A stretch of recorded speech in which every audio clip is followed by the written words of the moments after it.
Anyway, yeah, I'm a famous Vinny Lombardi's my name. That's what he said. I'm actually related to the coach. Y'all know Vince Lombardi. It's football season, so Super Bowl trophy, Vince Lombardi, my grandfather's cousin. And I didn't know that when I was growing up. I didn't find out until I was like 25 years old. And I was like, my grandfather shared some photos. He said they grew up together, Fordham, New York. I said, that's fantastic. But of all the dumb shit you told me in high school, you couldn't have led me with this? Like, I could have got laid with that information.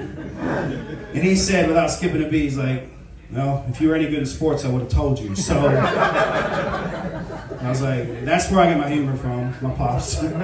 He's a good dude, man. He's a good dude. Oh, shoot. You ever been confused for looking like somebody, like a celebrity? Anybody ever been confused for someone in this room? Just me?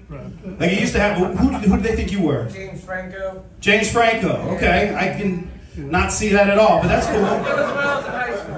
Okay, back in high school? Yeah. Like, you know what? I can relate, because 20 years ago, when I was in my 20s, that was happening to me too. Like, I say, look, you look like Tony Hawk. Or Noah Wiley, like from ER, he was George Clooney's little sidekick. It's evolved, though, because like a coworker the other day was saying, hey, I was watching a show, and there was somebody who looked just like you. And I said, what are you watching? And they said, Police Academy. From the 90s? And she said, yeah. I said, well, that's Steven Guttenberg, right? You know? No, it wasn't him.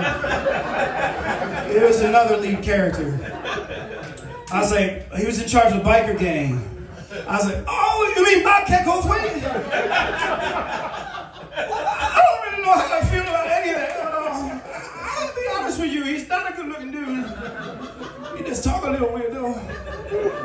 Anyway, I was like, okay, cool. I guess that's a compliment. And I told my daughter, because she's 15, and I said, somebody told me I look like Bobcat Goldthwait. She didn't know who I was talking about. She's like, more like Q from Impractical Jokers. The point is, I gotta lose weight. That's what I'm getting at. Okay, I put on some weight. I'm not proud of it. Been struggling with it for the last 19 years. It's been a hard thing.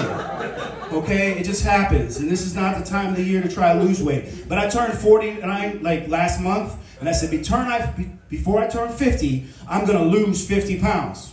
Right? Because it's a year out. I can make that kind of thing. And then you know what I did? I had a big chunk of cake. And you're like, well, it's your birthday. You should have cake. No, this was 8 days later. I should not have touched that cake. But I mean, I'm like, maybe you add 50 pounds. That's no, it was going in the wrong direction. So, but I did try to lose weight. Like, I had like some back pain. So I went to my doctor. You know, I was like, because I want to exercise, but I'm like, I'm hurting. And I went to my doctor. He said, you got a bulging disc. I was like, well, that makes sense. My organ's just trying to keep up with the outside. And he said, that's not how that works, stupid.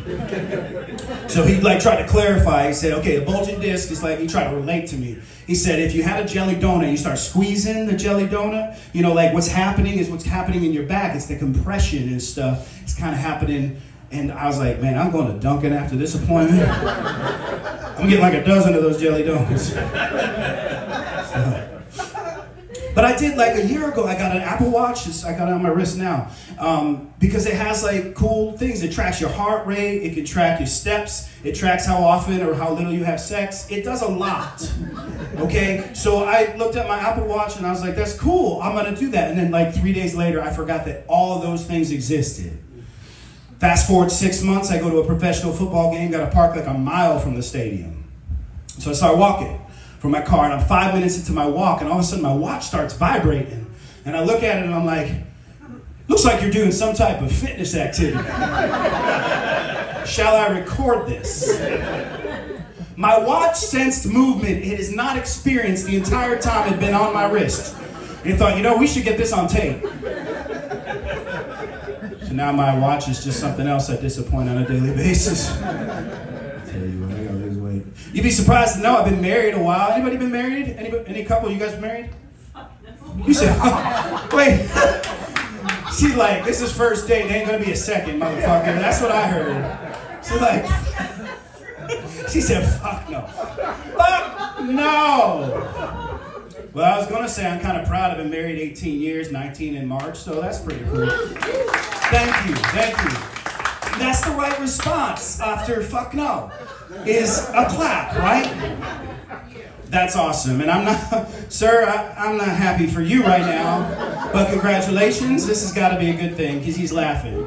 But when I actually said this, I was at Phoenix, Arizona. I did stand up at a 55+ retirement community. And they weren't as impressed, okay?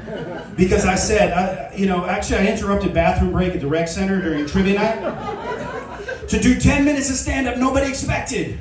So I start with a joke. I say, hey, I've been married for 18 years. And the lady just yelled from the back, I've done that 3 times, sweetheart. So I appreciate y'all clapping or yelling fuck no or whatever. But no, my wife and I have been, like, what is the secret to a long marriage, though? I get that question a lot. Like, what is the secret to a long marriage? Like, what are we supposed to say, gentlemen? What's a coined phrase we have to say when we're married with someone for a long time? Anybody? Happy wife, happy life. Motherfucking happy wife, happy life. You hear a dude that say happy wife, happy life out loud, I'm showing you a dude that's 3 angry comments away from putting a gun in his mouth, okay?